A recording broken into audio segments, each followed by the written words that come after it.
folks, Ariel over here. Today I want to talk about lawns, yards, whatever you choose to call the space a lot of people have somewhere outside their house that's green with something and mowed off. As you can probably see, it's super smoky again today, and we have had freezes again pretty regularly, which is why the garden is covered. We had freezes the last 3 nights. Anyway, so lawns, if you want to know a little bit more about their history, you can look up the when it was a thing in front of, great lords' estates and castles in Europe, where it was kind of a show-off thing that you could afford to pay hordes of people to actually go out there with scissors and snip it clean or keep it mowed down with sheep because they graze it pretty low. But because it was kind of seen as a status symbol of being super wealthy, then it turned into something everybody wanted. I've always thought that was kind of stupid. But that's my personal opinion. Anyway, I do mow an area outside the house. I did in the last clearing and so on, because it's nice to have a place where you can walk around without getting soaked. We get really heavy dews and frost here through the summer regularly, even though we hardly ever get rain. But if you get a lot of rain, that would probably be an issue too. And if you have, something growing that's tall, you just get wet, like from the knees down when you walk outside, which isn't always that fun. And also a little bit for bug control. A lot of bugs and such, and even small rodents and mice and so on like to live inside, shelter. And so taller grasses, grasses can get quite tall, or whatever, taller plants in general, can give a lot of good cover for that. So I don't really want that like right outside my door, right up against the house, just behind the camera right now. There's some very tall grass, but not right here. But like in the clearing in the woods where I lived for years, I'd never had officially planted a yard or lawn.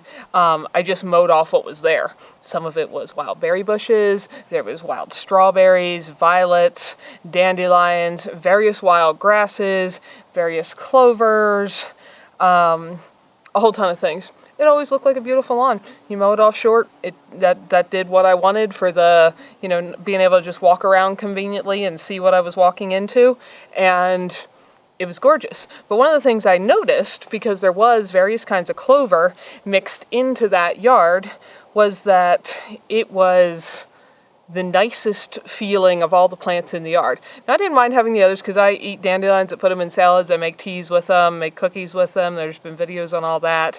The violets are edible. I eat those as well. So I didn't mind having that mix. But as far as like just walking around on barefoot, or even just walking on when you're not barefoot, clover felt the nicest.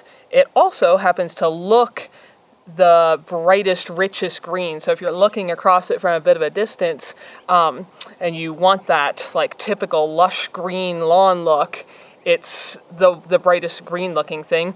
And it's a little more cold and drought tolerant. I have found here, I've got pictures in the old clearing I took this summer when I was back up there where nothing's been watered at all, and we had a super hot and dry summer, and the clover was dying, but it was still partially green when all the grasses beside it were dead. And these were all things that just grew there that were, native to the area, and the clover was still outdoing the grass in the drought and heat department. I have heard that if you're in the very, very far south, there can be a blight in areas that never get any kind of freeze at all, that clovers don't do well with, so that might be something you need to look into if you live there.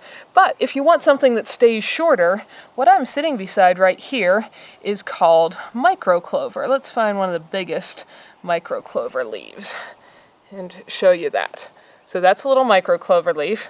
What I've been holding here are, I guess, what you'd call macro clover leaves. There's many varieties of clover, but you can probably see the difference in leaf size there. This is from a normal one of the other clovers. This is another one. You also see the stem length. This micro clover is like 1/2 inch tall, and this thing is, 6-7 inches tall.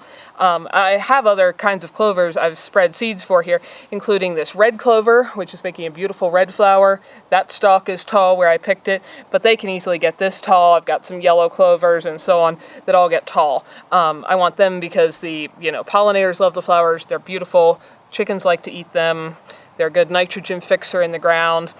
because that's another important topic. See, clover used to, I think up through maybe the 50s, I think there's, articles back to the early 1900s recommending if you want a lush green lawn that you should plant clover and grass, because most plants have to get their nitrogen from the soil, from something that was in the soil by itself, the nitrogen that was there because you used urine on it, nitrogen that was there because you bought a chemical fertilizer and put it on it, whatever. Clovers are in the legume family, as are peas and beans and those kinds of things, and they're one of the few plants that can actually grab nitrogen out of the air. There's lots of nitrogen in this air that's all around us all the time, but most plants can't use it that way. Legumes can. They grab it out of the air and suck it kind of through their plant. This is a non-scientific explanation of this. And they help put it back in the soil where other plants can actually use it. So if you have some clover and some grass in your yard area, not only does it tend to look brighter and greener because the clover itself is just a darker, brighter green than almost any grass variety and tends to stay that way better, it also adds nitrogen back into the soil, which makes any existing grass you have brighter and greener as well. Now, some people like to do an actual pure clover planting. If you were starting with bare dirt, that probably is honestly what I would do, just because I like it. If I was gonna go buy seeds and put somewhere where there was nothing, that's probably what I would do. But this used to be a hayfield at some point in its history, and it was a horse pasture at some point, obviously, and we don't know what else. But there's a mix of different grasses growing in here, kind of like my old yard up in the clearing in the trees. And so I've just left them. But what I did do earlier this spring was get a bag of micro clover seeds, which are the ones that make these little leaves. They tend to grow shorter and taller. They don't get to be these big, big, tall plants. And they're a variety of white clover. But I just scattered some through here, and they're starting to come up. They don't look like a huge proportion of the yard just yet, but I can see, clover plants of, they're anywhere that diameter to that diameter right now, and by next year, I know they're going to be significantly more established. So, in case you've never heard of the idea of having clover in your yard, I think one of the easiest ways to do is exactly what I did here. If you already have grass growing somewhere, don't try to kill or dig up or whatever all of your grass and just plant clover. But if I just literally sprinkled the seeds out with my hands between the existing grass blades, and there was plenty of holes between them where the clover seeds fell in and hit the ground and are growing. And they're also really good for weed control in general because clover grows as a very dense mat and tends to crowd out other things that may want to grow because it doesn't leave any space for them, which works well for what a lot of people want in the yard. One thing you do have to know, if you're going to plant clover seeds, you cannot use any broadleaf weed killer because there are things that kill, as you can tell, whether it's big or small. These are broadleaves.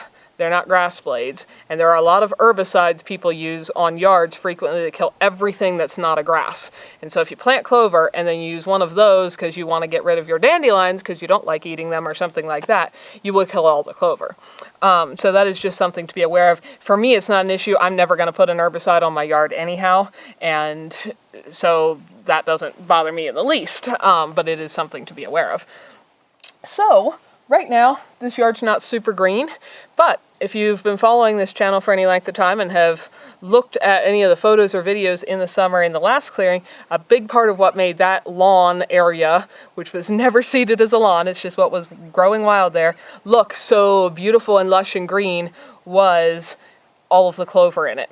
And because I like that and I enjoy that and I like the benefits for the plants around it and all of that, that's why I actually bought some microclover, and I see it just kind of right in the immediate area around the tiny house here, where again I want to walk and have it be comfortable to walk. You want to be able to, sit out and enjoy a, evening with friends. You want to not get soaked when it's a damp morning, and you don't want, bugs crawling up your legs. If we don't really have a whole lot of them here, but if you're in an area with lots of ticks or things like that can be a pain.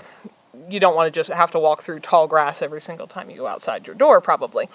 So that's nice. And I've still got some seed, and I will probably, whenever we build a small house, I will probably do the same thing in the, yard area immediately around that, because I'm a pretty big fan of clover in your yard. And I think other people should be too.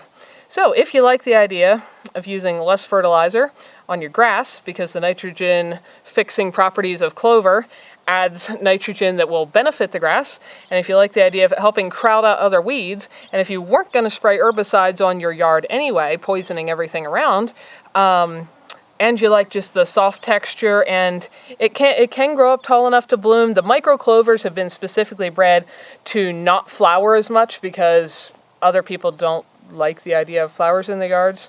I personally love flowers in my yards, which is why I plant other taller flowering kinds as well. They just don't really flower around the house because I mow that off for all the reasons just listed. But this micro clover, it can get little white flowers, but it doesn't flower very much compared to most clovers, and it stays pretty short. And so it can actually require, hi baby boy, you're kind of in the way. You're sitting on top of my clover. I do love you. Can you lay down here? Good boy. I just lost my train of thought. You're distracting. Yeah.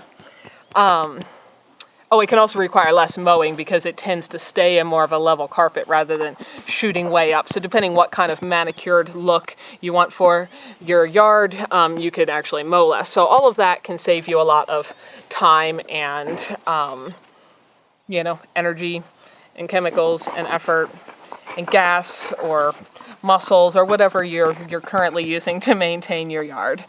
And I think those are all great things. So if you've never heard of it, look into it. I think it was first used a lot of places on golf courses who wanted a really, really lush green area that didn't require so much watering.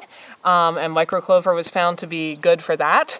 And I think it does best as a mix with grasses if you want an area where you can, because clover can take some traffic, but not, I've read that it doesn't take super high traffic. It also, interestingly, if you think about burley here, I've read that it's not as susceptible to, getting dead spots wherever a dog pees on it. And we definitely don't see any dead spots in our yard from where the dogs pee.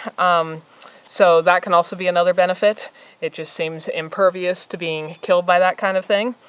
And I think it's a great way to go. So that is why I have seeded microclover in here, and you'll have to come back and, another year when all these little plants that I'm looking at here now have gotten a little bigger and see how much brighter green this area is going to look, that I'm very confident in because I've seen how it works before. So, just something to think about. You might want to try some clover of some kind, especially microclover, in your yard. And if you are wanting beautiful flowers, you might want to plant things like red and crimson and yellow and other clovers, but probably not in an area you're planning to maintain like a lawn, because like I said, they do get much taller and bloom beautifully, and I like them as well. Over here at Fineth, thank you so much for watching these videos and spending some of your very valuable time choosing to do that. We hope you found something that was useful, educational, helpful, maybe save someone else some time and trouble, or just something just plain beautiful. If you don't want to miss any videos, subscribe and hit the bell. And thanks for coming along on our journey as we build a new little homestead with our tiny house and everything to come.